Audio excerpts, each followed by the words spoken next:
toda kuchingamidzira zvakare pachirongwa chino chepadare tichivimba kuti muri kukomborerwa Mwari vari kuchengetai. Tisati tapinda munyaya iripo muzuva ranhasi, regai tikumbire gono vativhure nenamati. Gono tinamatire. Ngatinamatei. Baba vedu makanaka muri kumusoro kudenga, toda kutendai nekuungana kwataita kuti kurukure nyaya dzatinadzo mukati mezuva ranhasi.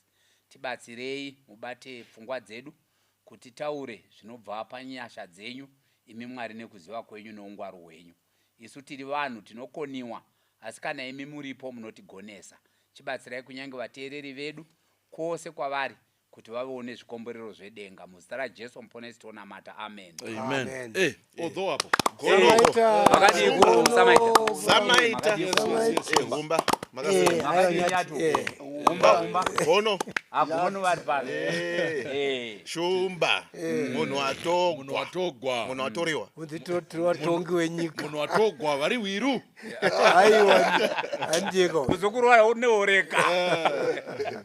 Tinotenda gatende pana gono mukwazise hama dzenyu neshamwari. Okay. Toda kukuchingamidzai vateereri vechirongwa chepadare. Mwari vakuitirei zvakanaka apo munenge muchiteerera nekukurukurawo nekuwedzerawo pfungwa dzedu pamwe hationi semaonero emunenge muchiita. But ndo zvinotonzi dare racho ndokuti tibatsirane. Saka rambai muchitumira makomenzi enyu so that tibatsirane pakuinricha chirongwa ichi chepadare. Ini zita rangu ndonzi Ernest Mupunga, ndobva kuBhikita, ndiri Muyera Moyo, ndiri Gono. Nhasi uno ndoda kumbokwazisa vanoshanya pasangano repamandara SDA Church pandinopinda. Last mavhiki akapfuurayo ndakaona imwe hanzvadzi inonzi Noma ari kuUK akati ndiri muoni wechirongwa chepadare. Hanzvadzi pamwe chete nemhuri yako Mwari vakuitire zvakanaka. Toda kukwazisawo zvakare vana mainini vangu. Ndoda kukwazisa mainini Ruth namainini Virginia.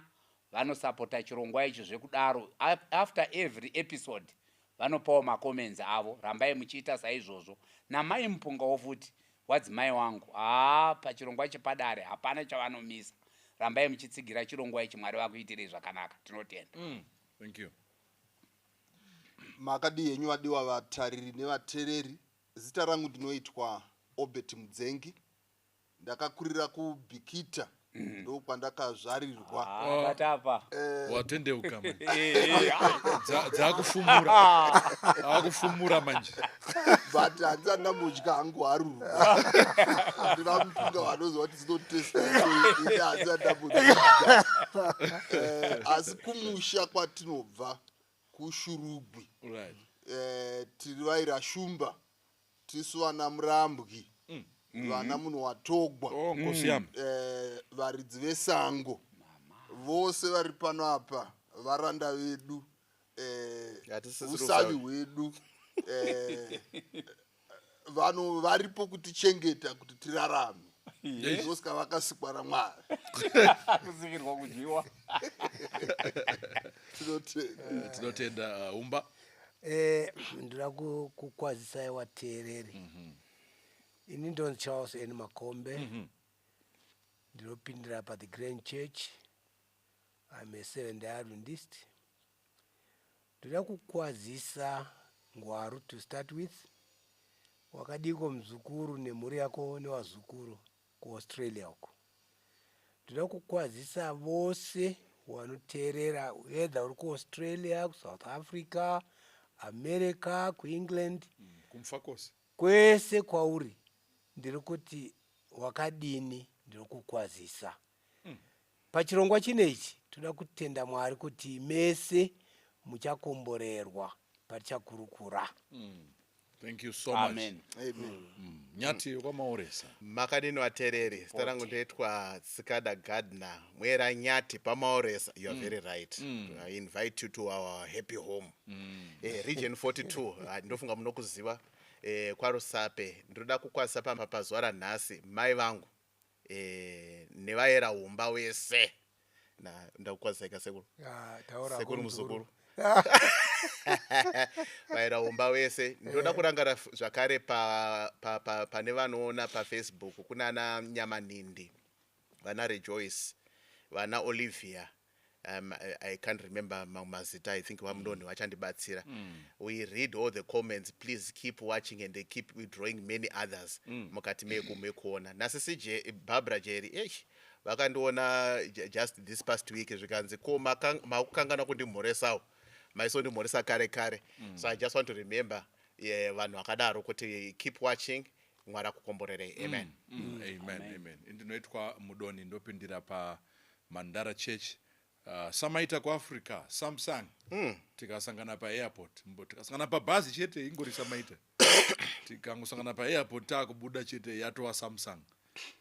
Mount Darwin. Zvinenge zvatochinja. Mount Darwin mamuchida kuti kudini. Kungobvunza. Kudzimbirei mic. Nhasi ine special way ndoda kukwazisa Gogo Rambana Pasi vari kuGreendale vanoona chirongwa ichi. Thank you so much for always watching. Ndakatotaura navo tiri kwaBhoroko vachitoti ndinoona chirongwa ichi, I think nemasisters avo, and then vakati nevarume venyu vaya vanoda maswits avo. Ndikati shuwa mbuya varume ava vanditambudza, vanoda zvinonaka. Ndinoda ngokukwazisai, Mwari vakuitirei zvakanaka. May God give you more years muchirongwa zvikuru zvichikura. Nhasi musoro wedu wenyaya uri kuti iwo chechi yemurume. Chechi yemurume, kereke yemurume ndo nyaya yatinayo muzora nhasi. Regai tikumbire Nyati watiwerengere nyaya yemukomanawo. Yekupisa. Hanzi nyaya yangu yakamira yakadai. I am a 32-year-old man. I am not an SDA member. But I was introduced to your program nemusikana wangu wandofambidzana naye anobata mukereke ye SDA. She is also 30 years old. Mukomana is 32, musikana is 30 years. Ndinotevedza zvikuru chirongwa ichi uye ndinofara nemapetero anoitwa nyaya dzakasiyana siyana kuti vanhu vabatsirike. Neshamwari yangu takatanga kufambidzana muna 2023 kusvika pari zvino tichiri tese. Tinowirirana kwazvo pazvinhu zvakawanda uye hatisati tamborwa kana kunetsana mukati merelationship yedu. Nemafambiro anga aita relationship yedu ndanga ndakuda kugadzira kuti ndinosiya pfuma kwatezvara totanga yedu upenyu pamwe chete. Asi mukutaura kwedu ndakazoona kuti hatisi pamwe chete nekuti mumwe wangu akati tiri mukukurukura handikwanise kuteera kuchechi kwenyu nekuti hakuna sabata. Ini ndakatambudzika nazvo asi ndakazvinzwisisa zvaari kutaura. Mukukura ndaiona kuti kana munhu achinge aroorwa anotevera chechi yemurume wake, nekuti hazvigoni kuti mumba muite machechi mairi. I also tried to explain that to her, but hazvisi kutambirika. Please help me, nekuti as it stands we are not on the same page pane nyaya iyi. Handisi kuda kuti inge iri nyaya inoita kuti tinetsane kusvika relationship yedu yaenda pakaoma. I'm looking forward to a happy marriage, but we need to be spiritually aligned. I think panyaya we are both at fault because we took the situation lightly, and then now we are stuck. We do not know what to do about it anymore because we do not have a common ground. Handizivi kana muchikwanisa kutibatsira tisati tapinda final decision yekusiyana, since tisiri kuwirirana pane nyaya iyi. On a fair point, tinowirirana pane zvinhu zvakawanda. Inini kumba kwedu tinonamata, hatiiti zvewadzimu, hatiite zvekurova makuwa okubvunzira wakafa, whatever zvechikaranga hatiiti nyaya dzedu ikoko. Iri kungonetsa nyaya iyi inyaya yesabata. Kuti she has to follow kwandinoenda, but if it can't, if it cannot work, I'm willing to let her go. Ndiyo nyaya yatinayo.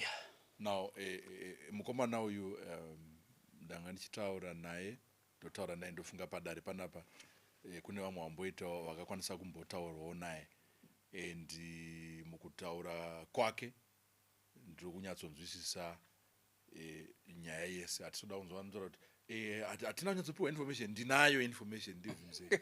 Ndinokupai information umba. Kuti titsenge nyaya tikwanise kubetsera in the best way. Yakatinakira. Regai tiverengere verse. Yeah. Vhesi ratiri kuverenga rinobva kuna 2 Corinthians chapter 6 verse ya 14. Rinoti, be ye not unequally yoked together with unbelievers. For what fellowship has righteousness with unrighteousness? And what communion has light with darkness? Ndio verse iri. Do not be Close quote. Unequally yoked. Unequally yoked. With unbelievers. Doko. Ndototangira pamuri pavhesi iri. Ndikaendawo vedhomokology ndikatanga kuti unbeliever chii. Pakaipa. Ndikatanga kuti unequally yoked. Yoke unonzwa kutaura yoke yemuzai. Utoshaya kuti zvikufamba sei. Regai tingonzwa from a theological point of view. Vhesi iri rinonetsa wakawanda. Riri kurevei Doko. Paul ari kunyora tsamba kuvakorinde, ende vakorinde vakanga vari makristu. Yaiva chechi yakaestablisha pakorinde. Saka panapa ari kuvapa counsel yekuti pafaniri kuva nekuiyanana munyaya dzemuchato kana kuwanikwa kana kuwana munhu asina chitendero chakaita sechako. Panguva yakanyorwa vhesi kwainguva nechechi imwe chete. Kwakusati kwava nemadenomination akasiyana siyana. Kureva kuti kana wanga uri muchechi waitenda muna Jesu Kristu, but vaisatenda muna Jesu Kristu vaitendawo zvimwe zvinhu zvavaitenda kwazvinhu zvisingazi zvechikristu. Saka ari kupa counsel pano apa kuvanhu vangada kupinda musvitsa tsvene, kuti kana kupinda mumarelationships, kuti if you are considering to enter into a relationship nemunhu asingazi mutendi, asingazi mukristu, izvi hazvina kunaka. Zvakafanana pamwe nekuda kubopa mombe nedhongi kuti uzvishandise pakurima, hapabudi zvakanaka, hazvidhonzerani. Saka counsel iri kupiwa apa ndeyekuti kana uri mutendi wana, kana kuti wanikwa nomutendi, kana usingaziwo mutendi wanikwa nemunhu pamwe ane chitendero chinoindirana nechako, so that pamunenge mava kugara mose hapazoiti mafriction nekusanzwisisana zvikuru sei panyaya dzekunamata. Saka mabelievers handitika ndofunga pfunga yamuri kutaura ndo yekuti musabata ngaarorane nemusabata. Ndo mabelievers Roman Catholic. Panguva iyoyoyo kwakusati kwava nemadenomination. Okay. Kwaingova nechechi imwe yaKristu. Chikristu chaingova ne-one brand. Saka pari kupiwa advice yekuti kana uri mukristu wanikwa nomukristu. Okay. Kana vasingazi vatendi vaiva kunze kwesangano. But context yedu izvozvi yatisiyanei nekuti kwava nemabrands akawanda wanda echikristu, but vose vari vatendi muna Kristu Jesu, but vachitenda Jesu mumwe, but vachibhilivha zvakasiyana pamusoro pemunhu mumwe. Saka munhu ari kuRoman Catholic, musikana wandiri kudanana naye is a non-believer. According to this definition, handingati anopinda imwe chechi ndi non-believer, but chandingataura ndechekuti kana uyo achipinda imwe chechi, iwo uchipinda imwe, mose muri maKristu, matosiyana.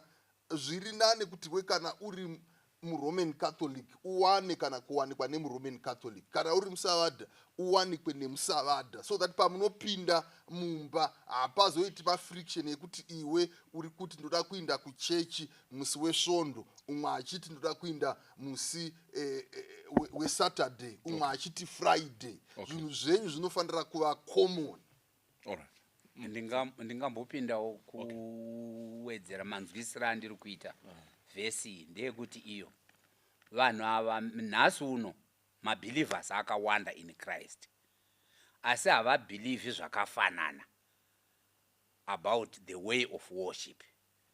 Kune mabelievers ari kukatolike, kune mabelievers ari ku Zioni, kune mabelievers ari kusabata, kune mabeliever vachitoita mapractices akatosiyana. Saka kuti tivati isusu non believers asi kunenge kwa a bit derogatory.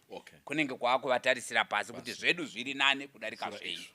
But chatofanirwa kuacknowledge sedare ndechekuti icho zvinotendwa nemuzioni kana nemupostori kana kuti nemusabata kana kuti nemuroman catholic kana kuti nemuAFM zvakatosiyana. Vamwe vanototi hatiendesi vana kuhospitari asi tiri makristu. Saka izvo zvakatosiyana. Ndinoendesa mwana kuhospitari asi ndiri mukristu. Saka pane zvinhu zvakasiyana besides issue yezuva rekunamata. Pane mapractices akasiyana siyana. Saka zviri kutaurwa namufundisi I totally agree. Kuti panhasi tinototi hedu yes muri mabelievers mese asi iwe chiroora anobhilivha zvakafanana newe mubhilifi yako iyoyo. Kana uri musabata roorana nemusabata, kana uri muzayoja roorana nemuzayoja, kana uri mukaturike roorana nemukaturike. Ndiyo kanzo iri kupiwa naPaul dai anga achitaura nhasi. Thank you. Ndenda kuti by the way there are only 2 churches on planet Earth. One inopinda Savada, noese wanopinda Sondo. Those are the 2 churches. You know what I mean? So in other words, we are kupinda Sunday, we are kupinda Saturday. Sunday is not biblical. Sabata is biblical. Ndo saka mwanasikana wayari kuti I cannot move kuwe kwa kweyo because of that. Because Sunday you cannot find it in the Bible. You know what I mean? So ndati nini kune macheche mairi on planet Earth 2 days of worship. Zvana Friday is something else. 2 days of worship. All right. Sunday and a Saturday. Ndo macheche are on planet Earth. All right. Thank you, Umba. Yeah. Tachingori edu pakutsanangura mavhesi.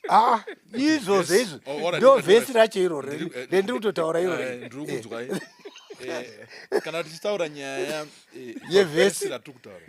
Ndosaka ndati ndo ndiri kunzwa ndo unequal yacho iyoyo. All right. No, verse is very clear. Okay. Don't be unequally yoked by unbeliever. So these 2 churches, they might believe acho. You know what I mean? As my believers. But as my believers. I'm a believer. Kwano pinda ikoko. We are believer kwano pinda. We are no believers. We are no believer. We are no believers. We are no believer. Ndo nyaya ya tinenge tichikurukura pamusoro pezvo. Pekati mbozwa kufunga za nyati. Thank you. Yeah, I think tsamba yedu ine nyaya dzakawanda dzinobvunza very deep questions. The space of religion in framing a thought process, in framing a life decision. What is the space of religion? Is it something small? Is it something chiri important? Is it a difference maker? Is it something chekuti I should not negotiate around? Or is it something that I can compromise? So I think kuti munyori in experience ya arkuita nemumwe wake ndo mibvunzo iri kuda kuvhunzika iyoyo, to the extent yekuti he also realizes kuti in the body of his letter he says kuti we took it sekunge pasina nyaya initially. When we are both at fault, you remember that? Kumusoro ari kuti we took it lightly. Then as he goes down, he says we were both at fault because hatina kufunga kuti this is a big issue. But he then goes on to say kuti I've processed it and I've thought kuti nyaya inogona kunge itori nyaya hombe, to the extent yekuti kana ikasagadzirika it can be a deal breaker. Saka mubvunzo uri kubvunzwa nemunyori unoita sekunge hauna basa, and we were at pains to try to attend to that. I think pane program yanga yatakamboita before yanga iri almost similar, yanga ine mavhesi ataiverenga ekuna naDeuteronomy ekuti musapa vanasikana venyu in marriage kune dzimwe ndudzi. Mubvunzo ndeyekuti what is the space of religion in our lifestyle, in our livelihood, in our thought process, in our world view? Is it as big and as drastic as the lady is painting it? Count it's as trivial as the man is painting it. Both those are the two worlds. Musikana ari kuti this is too big a decision for me to compromise. Mukomana ari kuti it shouldn't be a big issue. Why can we not compromise for the sake of harmony? All right. So I think the discussion in my view, pairi kunosenda on. Thank you so much Nyati. Ndofunga topic yedu patatora kubva munyaya chechi yemurume. Culture. Let's talk about culture. Tine vatana vari pakati pedu. Madzimai anoenda kuchechi yemurume. Hanzi takakura tichiziva kuti munhu anoenda kuchechi yaani nai yemurume. Culture izvi zviriko here? Or maybe let's re-ask the question. Itombosiya kuti church. Kurodzana kana munhu akanga aroorwa anosiya zvekumusha kwake. In our case mudzimai handitya. Vari kubva kumusha kwawo kubhikita. Handitya. Vari kuya kwaRusapi. Zvebhikita vanotosiya zvekubhikita, maitiro avaita zvekubhikita. Mati harurwa dzavo dzinosara ikoko nemabikiro avaita nhopi zvinosara ikoko.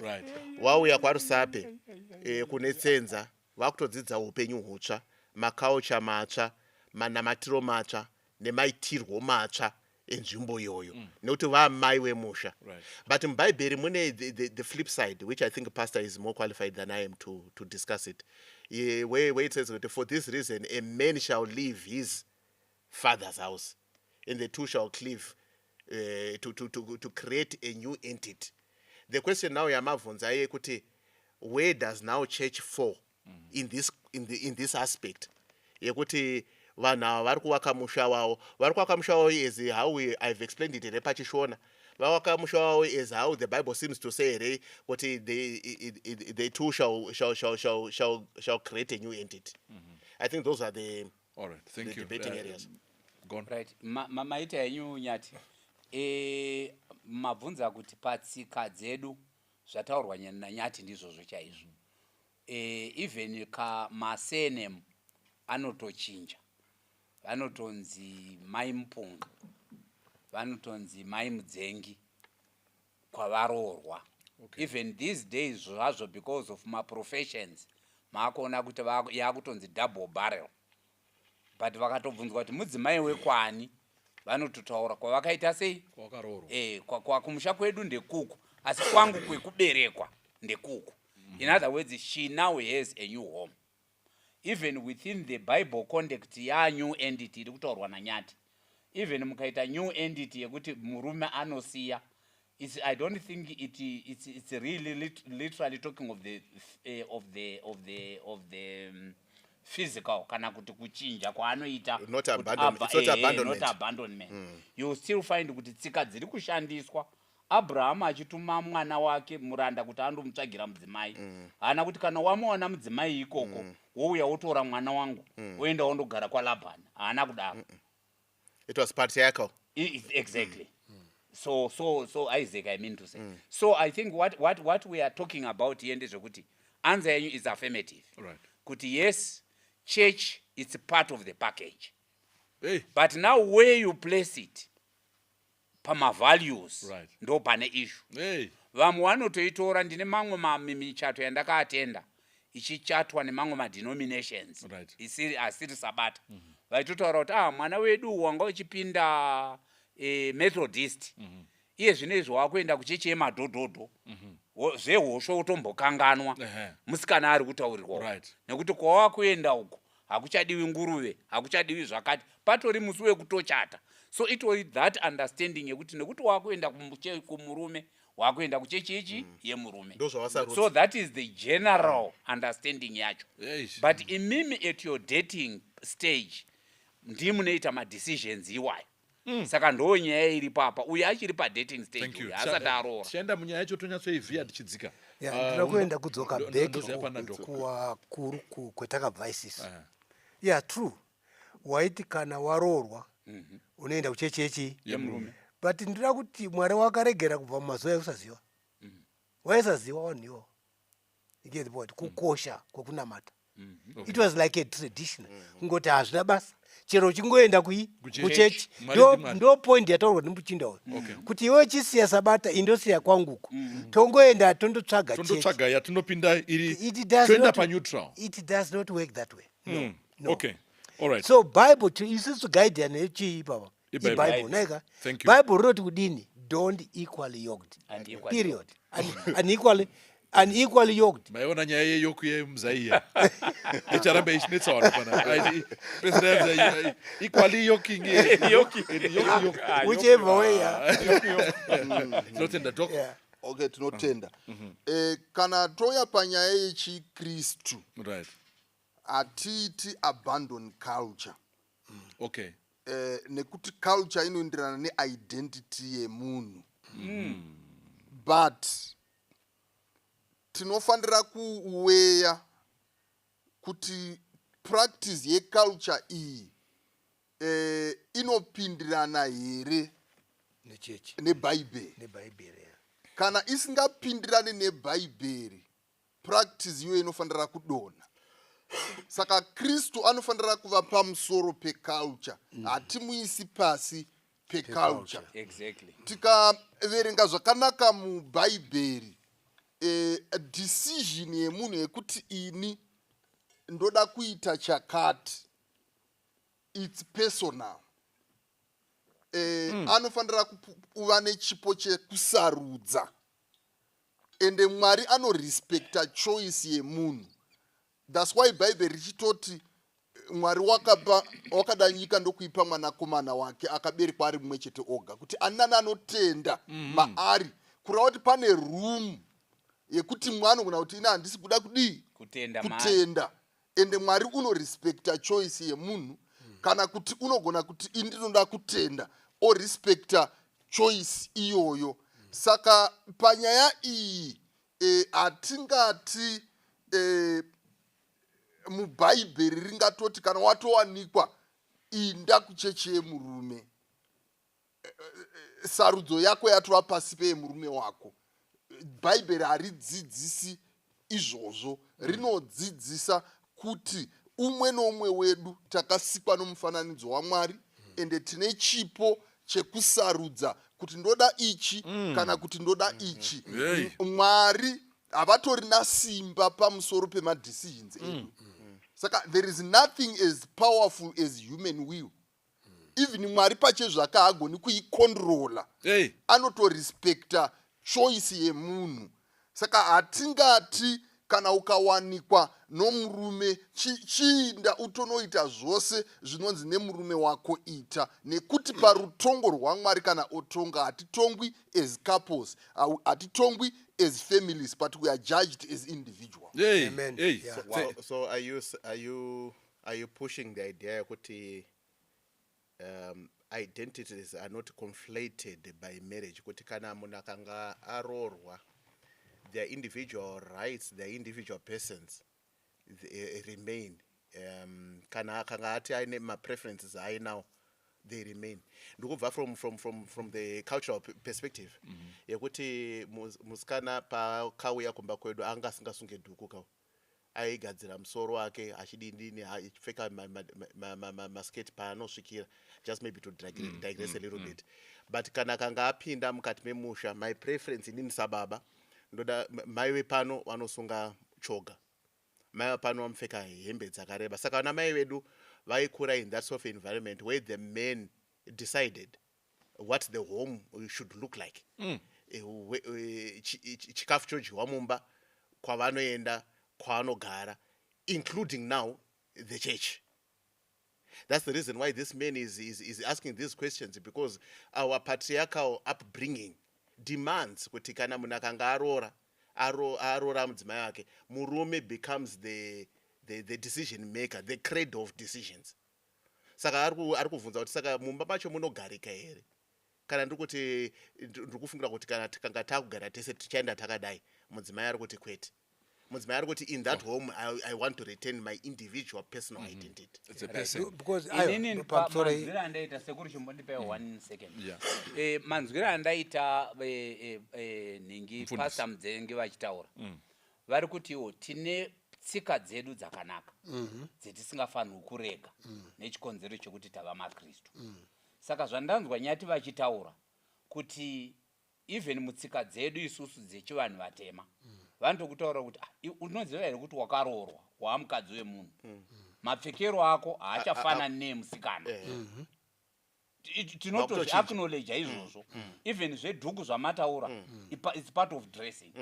There are certain companies that you cannot be found or places where you can't be found. Sekwedu kumaruzevha kwatakakurira uko, vakomana nevasikana on a day kusingaendwi kumunda, musi weSunday kusingaendwi kumunda, vanoenda vondosangana patownship vachitamba marecords vachiita say and associate. But haungati iwo wakachata last week wakuenda undoswerawo ikoko. Saka it's part of our culture, itsika dzakanaka dzetinotora even if we become Christians. So who is informing that? Is that a collective position, I husband think and wife? society models that. All right. It's not only the husband who says masvika munomu mumba munomu mai nhingi maakufanirwa kudai. No. It's actually society collective. That's why Vanatete plays a part. Vanambuya play Everyone a is part. playing a part, yeah. Vana babamnini, vana sekuru play a part. Vana mwene play a part. Saka it becomes a societal thing. Saka kwese inini ndikaita mwana wangu aroorwa kwaNyati, achandotora tsika dzekwanyati dzakanaka. But chatiri kuda kungoita separate panapa irreligion. No, That we are acknowledging. Sorry, maybe I could discussion. Okay. Right? That we are acknowledging kuti those tsika dzakanaka hadzifanirwi hadzina problem. Inini handina problem nadzo personally. All right. Patinoda kuti tiite zero in on pareligion All right. and its importance. Thank you so much. Again, ndende panawo. now inini ndakaenda kundoparidza kuMethodist. Ndapedza kuparidza ndakuenda pamota yangu ndakuturika bhachi. Handidrive ndakapfeka bhachi in my life. So ndobva kwauya madzimai matatu in full combat. Kwakusi kuTexas here munomu Zimbabwe rewo America. Opposite our church. Okay. Highlands, A opposite million Highland round church. table dollar something. So ndobva wauya zvikanzi maita yanyu elder. Tabva tafunga kumusha. Kumushande kupi manje? Ina ndabva ndashaya kuti kumusha ndekupi manje. Ndikati muti kumusha ndekupi? Akule kumusha. Zvikanzi tiri masavada. Ndikati muri mukombat iwe muri masavada. Ndibva ndabvunza ndikati do you have a contract nemurume wako yedenga? Pastor wateizvo you are judged by as an individual. Ndakavabvunza ndikati mune contract yedenga here nevarume wenyu?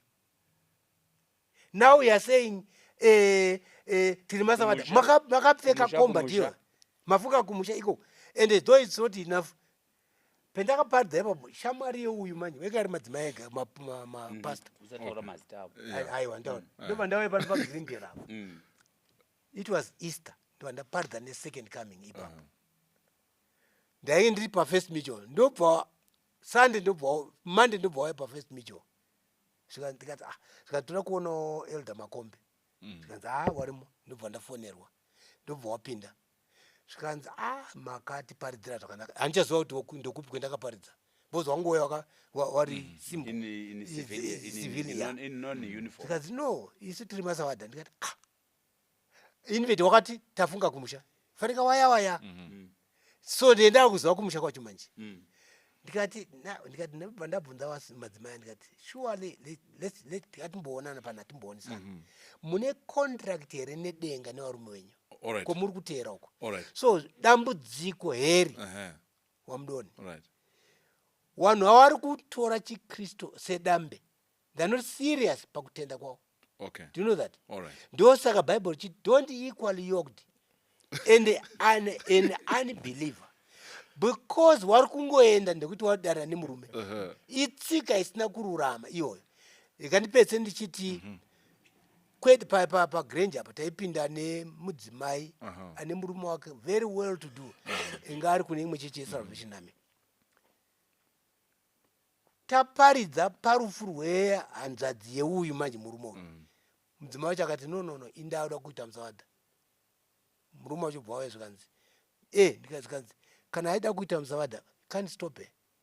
Ndo yemataura yaya kuti amake a choice yake. Alright, Ndiro thank yake. you. So dambudziko nderekuti wana wedu ava I don't know infact tsamba yabva yati hawana kudiscussa nenyaya yacho. Alright. Dari muzinyemba aibva ati tangai madiscussa nyaya iyi. Handizvo here mobvumirana pachikristu kana muri at divergence. Thank you.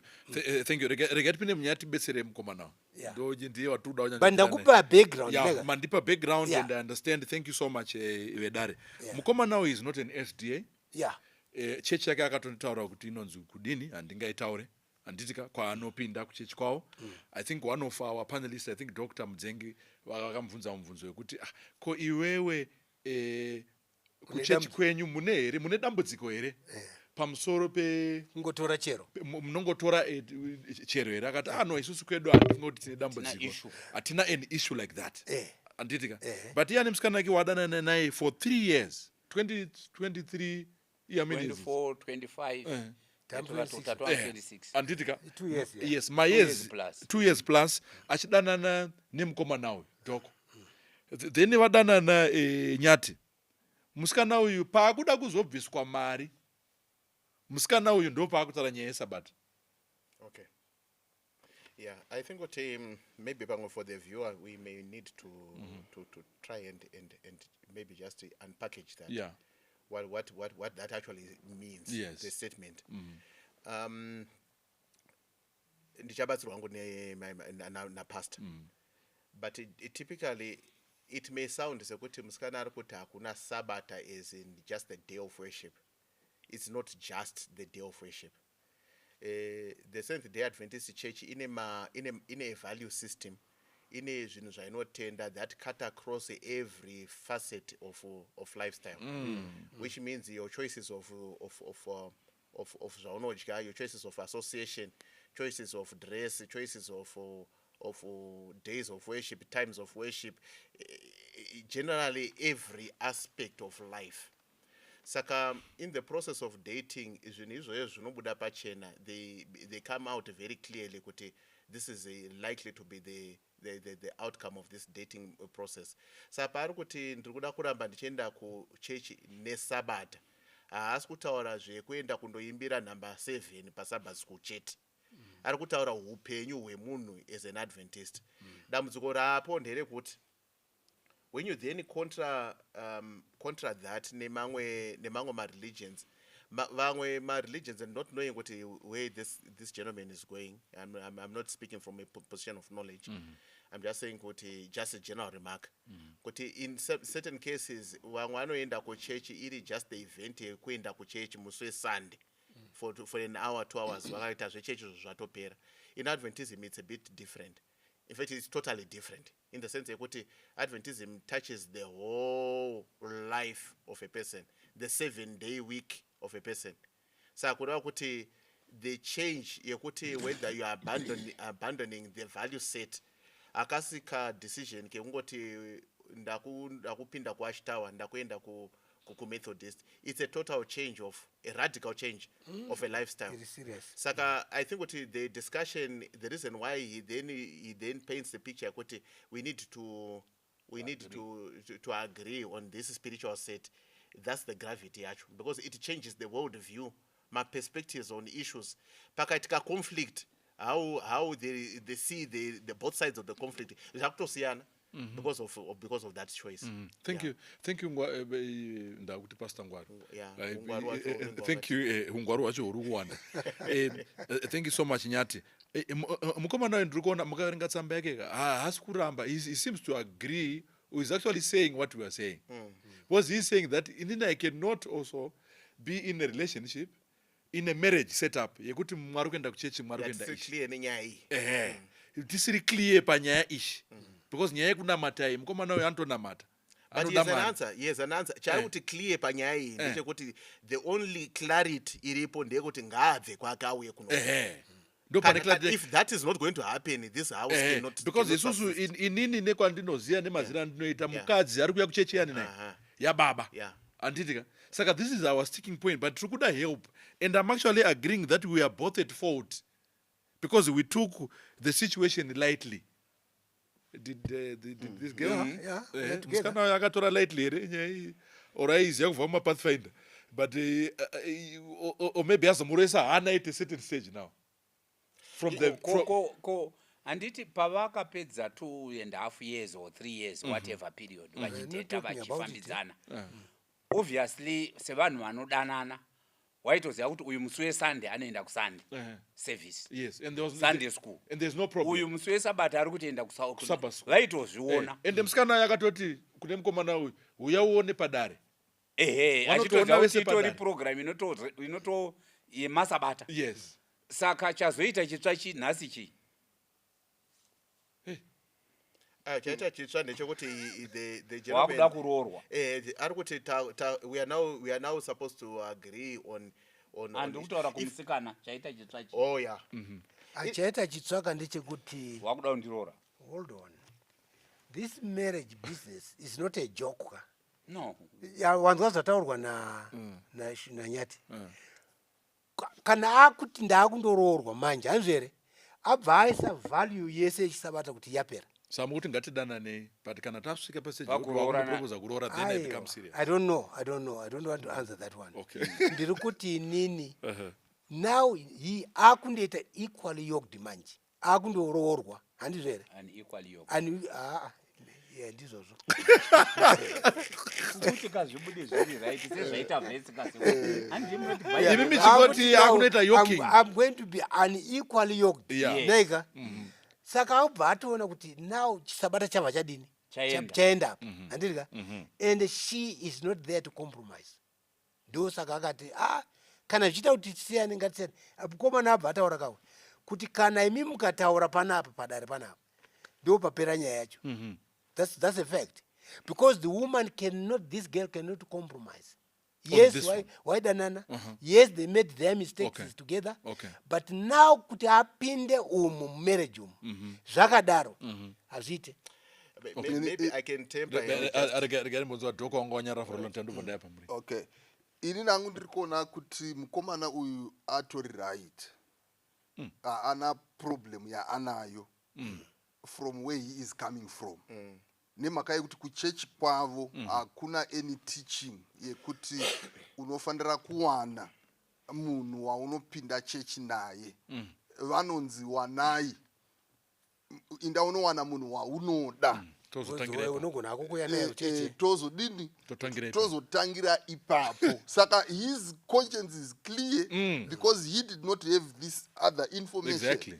Saka iye pari kutoona musikana pa 2.5 years idzi achinda kuchechi kwake neSaturday haana problem nazvo nokuti ari kuti handisati ndakuwana, so you are still on your own. Pamwe uchiri kuvabereki vako ita zvaunoita, but now kana ndazokuwana according to our tradition you have to know kuti unofanira kuchuya kwemurume. So the guy is okay, he is right. Even Mwari hatomutongi kuti akanganisa. No, ari ku execute zvavanobelieve according to what he was taught. Thank you.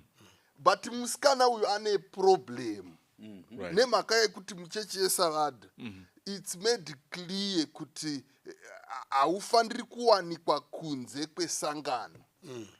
And she goes out and gets a boyfriend asingazi wemusangano. Votoita 2.5 years iye asingatsananguri kuti zvandiri kuita izvi hazvipindirani nezvandinotenda. Then now after almost 3 years waakuda kuti no, kana tichiwanana ngatiwanane, ini ndinoramba ndiri kwangu iwe uchinda kwako. I think she did not do too well kumukomana uyu. But I also see it from another way yekuti pamwe kwavari kuPoland uko machechi imomo even emasavada mune mazara vanhu vakura, hakuchina mayouth. mazhinji isipai kuna naeurope nekuna naamerica it's hard to find a boyfriend in the church. Hey. It's actually a struggle. I have seen it nevamwe vakomana vakabva kuno kuzimbabwe vari kuna naamerica kuti awane umwe musikana pamwe waanoti uyu anoindirana nepaculture ikoko zvinotonetsa. Hey. Saka pamwe anoti ndatombowanawo someone and anotomboenda kuchechi pamwe regai ndizame pamwe ndosaka ari musituation iyi but avamo ndo paanozopembenuka kuti muchato wava kuuya mukomana wangu ari kuti chisiyana nechisavada izvi hazvichaiti. Ili ndokuona kwandiri kuita because outside uko hakuna choice, kune madhara ega ega, kune magaithes. ndakaenda mune imwe chechi kakuamerica inotungamirirwa sabas kuti ndikuira nemunhu ane 75 years of age. Right. Hakuna wakomana. I think point yawataura is very valid to me because I saw it. It's on me. So munhu wakati ndo wanenge but all boys kuno kuZimbabwe anditi. Yes. Okay. Yeah, munhu anenge awanawo munhu wake. Yeah. And bear in mind kavaviri avari kuwirirana pane zvinhu. Avari kuti kuwirirana zvese. Everything is fine. I like this young man. You know, musikana tinogona kumuzvambaradza mazvambaridziro aitwa naMudzengi namunhu waTogo. but ndamunzwisisa Hanzi yet another angle. Another angle could be imwe idea could be the idea of having him to also watch Padare, to watch Mandara programs was to create exposure. Correct. Peradventure he may understand and see things from a different light said by someone else differently. And I think the idea this young lady was maybe in the process of that his orientation around these issues may be slightly better. Changonetsa ndechekuti like you say, if the context is not giving you if they are so far away and maybe in that space at 32 you are also looking at settling in a home, they found someone who appears to be a soulmate. The sticking point now is how do I identify someone whom I can pray with? And I think by virtue of what they are both Christian, I'm not sure if they are both Christian. Yeah, they are both Christians. Yeah. They probably can kneel down and pray together on a lot of times over matters. The deeper spiritual issues now, where they are now wanting to set on those zaita to muskana aite kakuvunduka maybe pamwe zvakaska kuita a bit premature. She was hoping, in my view, that maybe there's going to be progressive spiritual enlightenment so that they can align.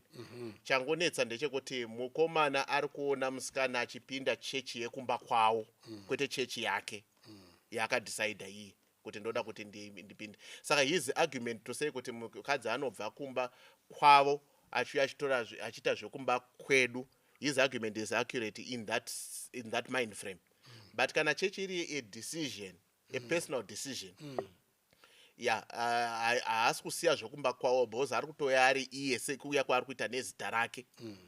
Anonzi Mary wanonzi Susan chakadi, a female with a graduation noutsvuku hwake. Church is a part of that identity.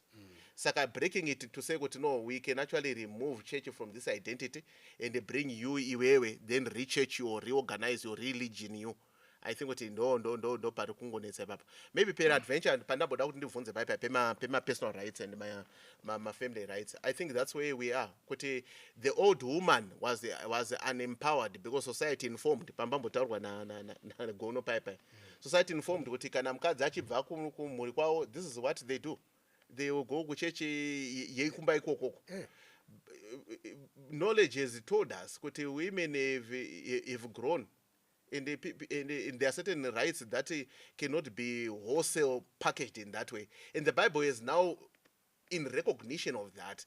Says, why do you want to even explore Shikapakos or testing at the church? Is it not better to just find someone who, on this particular issue, religion, is not contested? Because to then find equity kana kuti equal standing pane nyaya yereligion, how do you do that? Because ma-perspectives akatosiyana, unless you are saying kuti chechi yacho haina basi. All right, thank you. So Gono, tiri kuti here isusu saka hatigone here kuti vanhu ava zvazviri pane mumwe ari kutotaipa izvi zvarunyora kuti ko vanhu vanga vangoroorana wozongozviona kumberi. hatigoni kudaro nechikonzero chekuti ivo vatoona munzwa unogona kuzovabaya vozotadza kufamba kuenda mberi. Saka since it's an issue that has been discussed at this stage, pane zvinhu zvakati kuti zvatinogona kutaura kwavari kuti uyu ari kutaura kuti ndine chokwadi changu chisingashanduki, ndo zvachiri. Uyu ari kuti inini am at liberty, ndandisina problem nazvo. Kana ada munhu wake to the extent yekuti anoti ininiwo zvounotendawo ndodawo kutendawo mazviri, obva andobhabhatidzwa kuva musabata, vobva vatanga mhuri yavo, that's fine. Kuti musikana ati iye aona, because sarudzo ndeyake, aona iye kuti inini zvechisabata changu ndaakusiya because ndakuda kuenda kuchechi yemurume, still the decision yanzina mufundisi.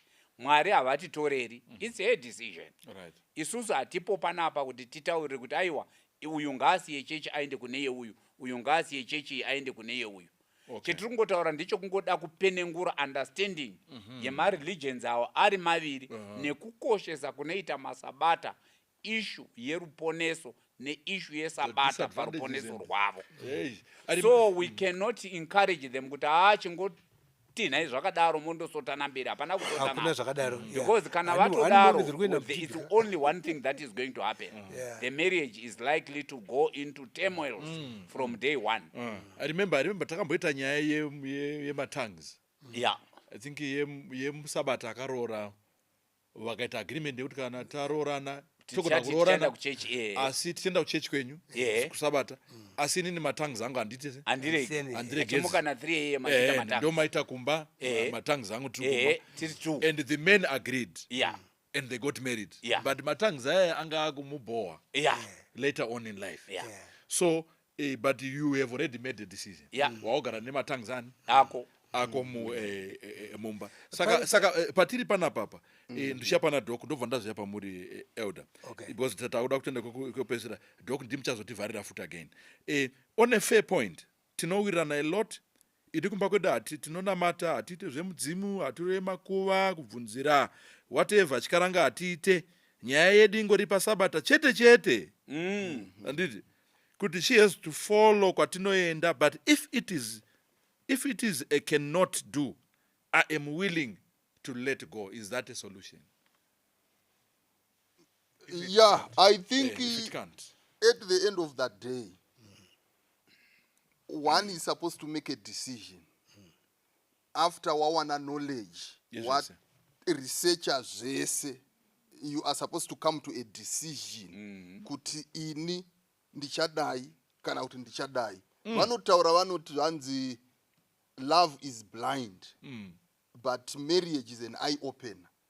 Saka vari mucourtship pane zvimwe zvavasingaoni zvavanozoona vadini varoorana, but ava at least vatoona something, but hachisicho chete chavachazoona vakapinda musvitsa.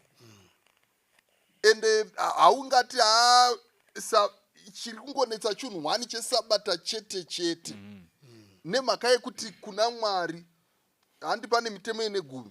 Kuna James konzi ukaputsa mumwe James 2:10 watotyora yose, kureva kuti hakuna zvokuti 90% saka ndapasa ndine A. It's either une 100% or 0%. Ndo zvitoripo zvinhu zvaMwari zviri absolute. Haungati it's just one little small thing, maybe we can just compromise on this. It doesn't work like that. Thank you. Umba. Takuda kutoenda tichienda oita sei mukomana uyu boza anyora asi musikana. Ega nditaurire mukomana uyu. Thank you for your letter, iri very clarity. What I can advise you is there are two things I don't advise. Either you read the Bible yourself and understand kuti musikana uyu arubva nekupi.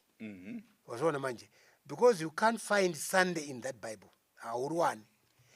chauchasangana nacho isabata all through from Genesis to Revelation uchasangana isabata.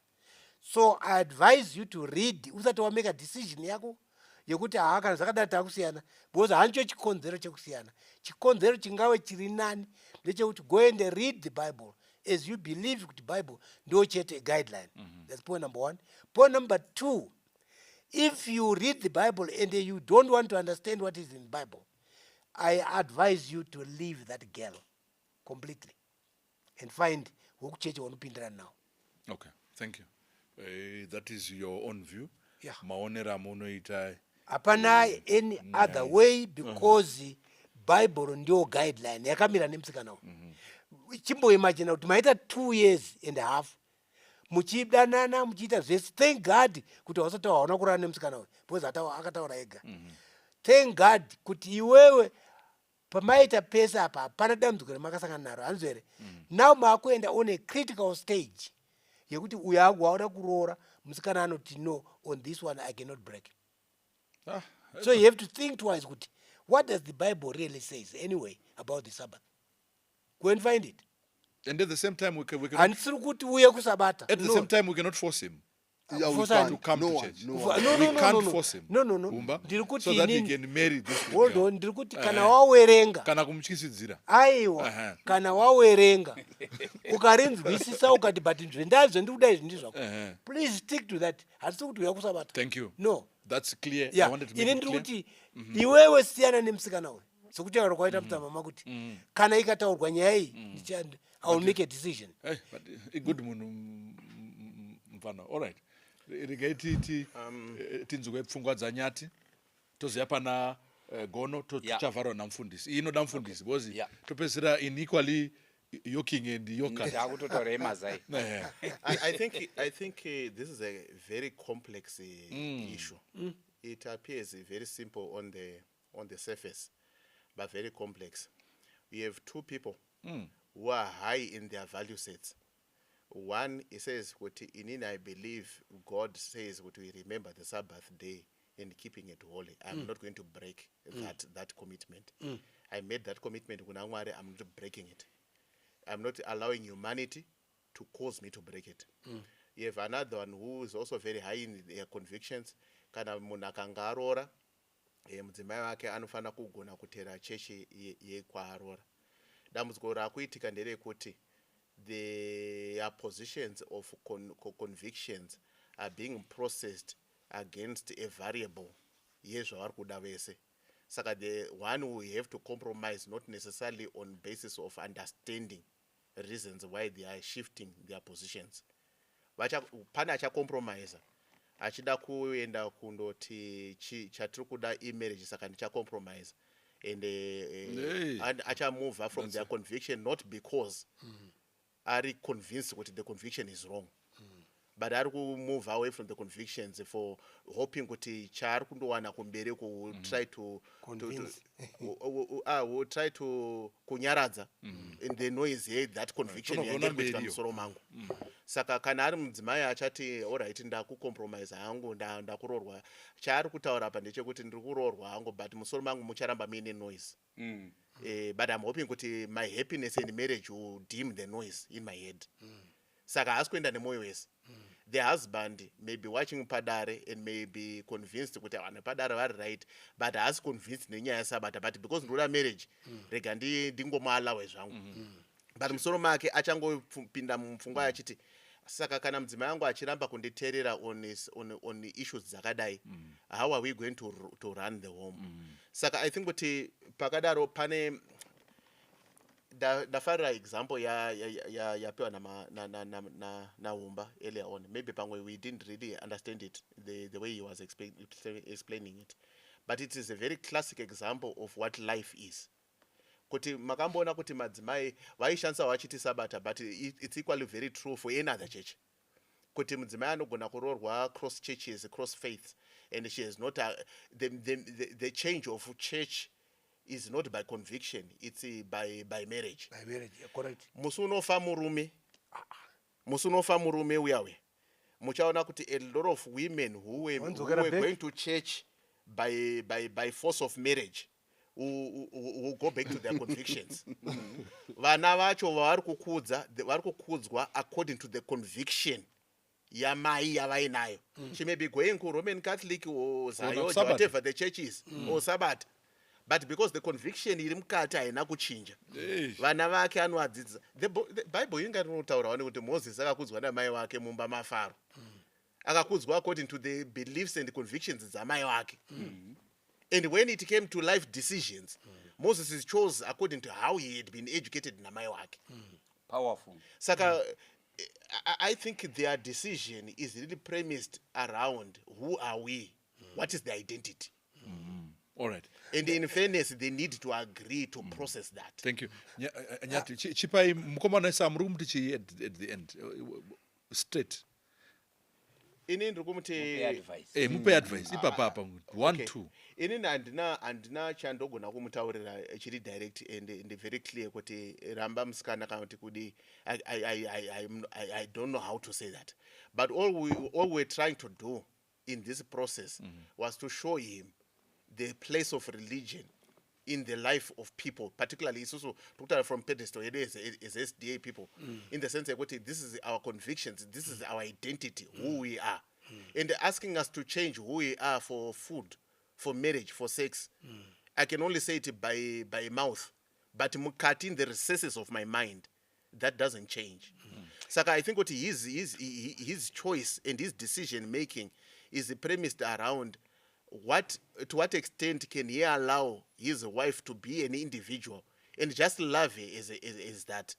Yeah, Nicola Yoking, I think that will be processed differently. Okay. I'm just saying if he then decides to have a mixed marriage, this is what he's having to deal with. All right. Time. Yeah. Sorry, thank you very much. Nyati pani point. No, one point yawaburitsa. Okay. Yekuti unogona kundobhabhatidzwa when you are not convicted.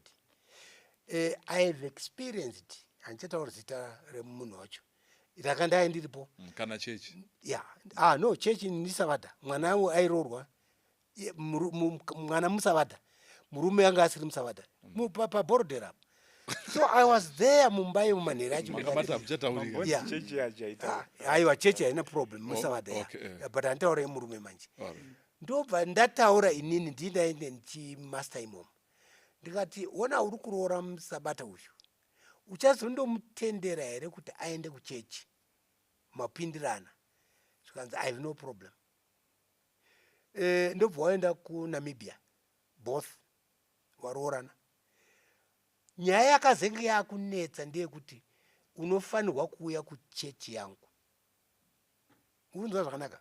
Munombopindirana ndada kutora Nyati yekuti angagone kuti ndakuda kuroora I can be a Seventh-day Adventist, not in heart, but in order to aroore.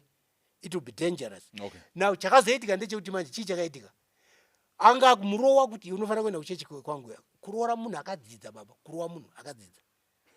Chakazongoita kungokwira ndege. Asina kuti anofanira kuitwa same. I don't know. Look, I'm very sad on that one. Right. Because, look, Right. I was part of that. Thank you. But moyo wemunhu atingauzivi unonyengera kufura zvinhu zvose. This man can just be a good guy from what we have seen so far. 2-3 years. In a example, I don't know. Respectful and share my experiences.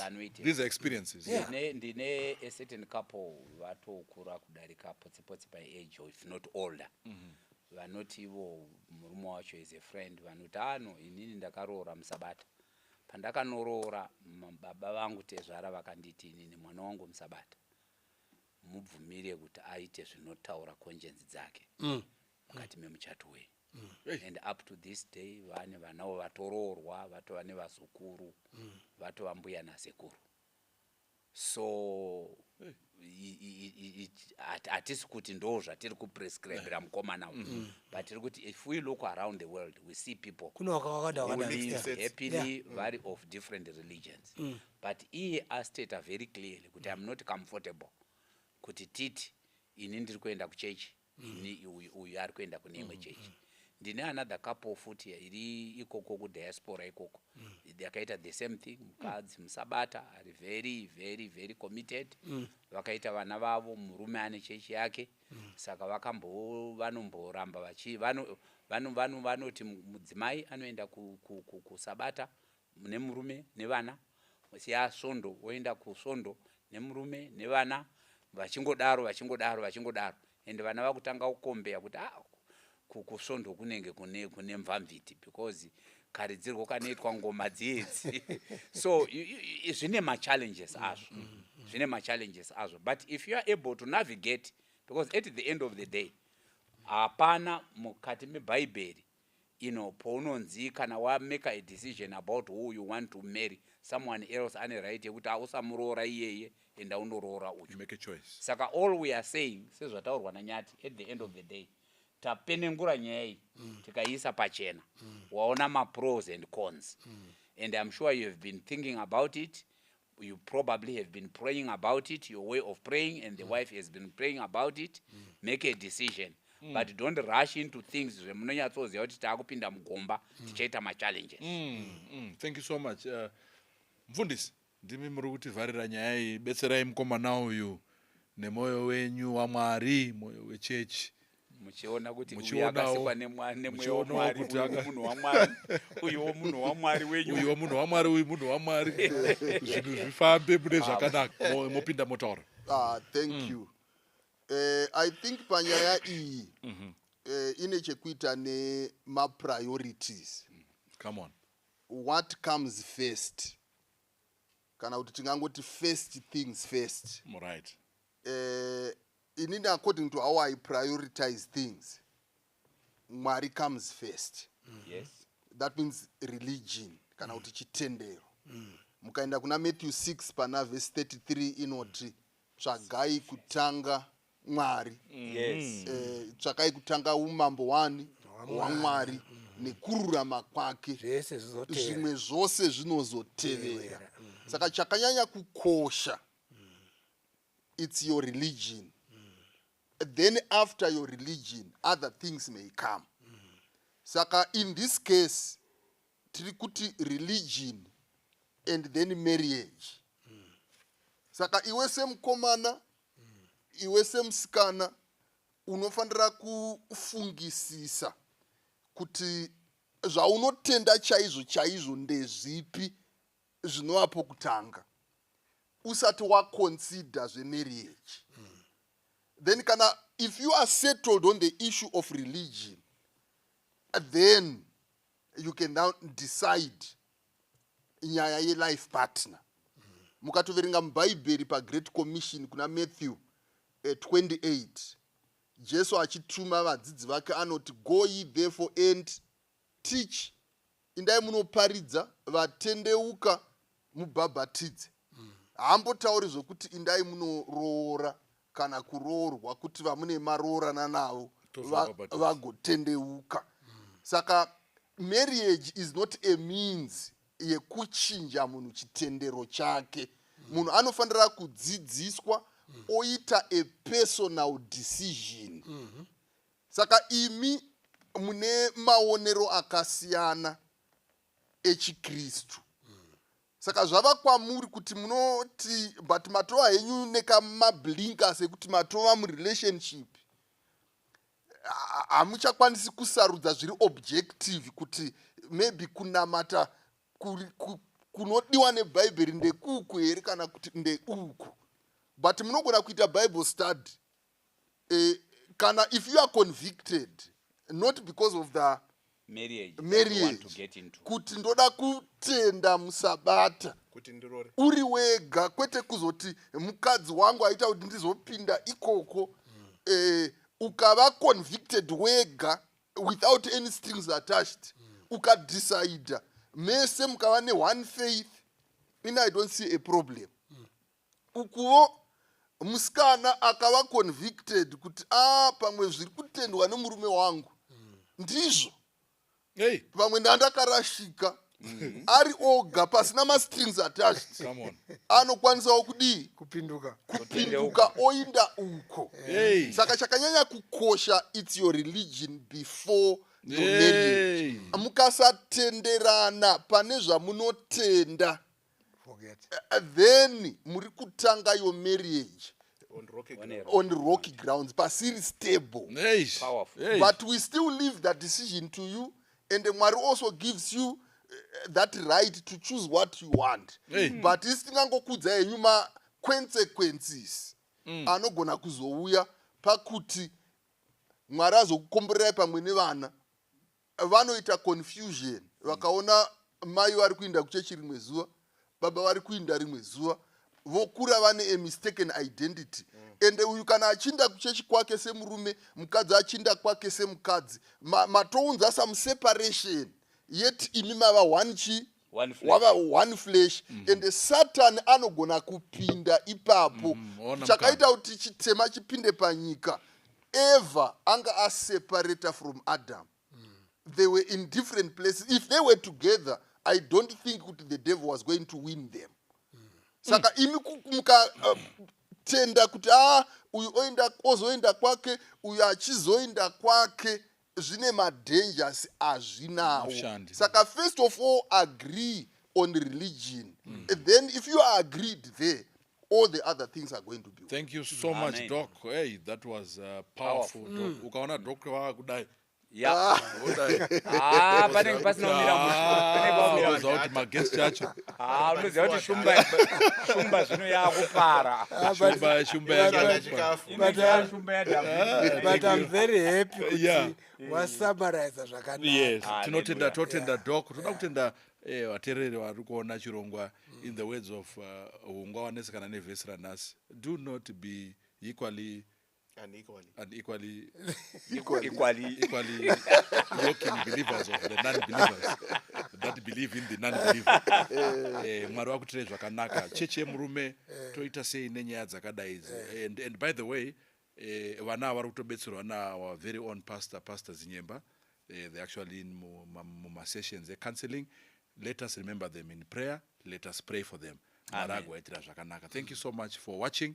Regai ndikumbire Humba tivhareni mnamata. Ngatinamate baba wedu makanaka makatendeka muri kumusoro kudenga. Tine pamberi pechigaro chemutsa wenyu chinokosha chinoera chitsvene. Dare ragara pano. Tapa mienzaniso yakasiyana siyana. Tiri kurangarira wanawa vari kuPoland. Wakomborerei mweya mutsvene.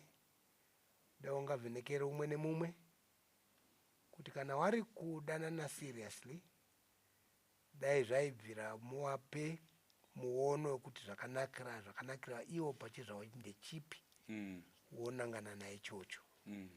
Tinotenda nedare rataura pfungwa dzaro dai mungarikomborere musokosi aita basa rake faithfully. Maita yenyu baba, maita yenyu Jesu namweya mutsvene naJesu akatifira pamuchinjikwa. Amen. Amen. Kereke murume. Siyabonga. Siyabonga kakulu. Murume ngaiendwe kwairi.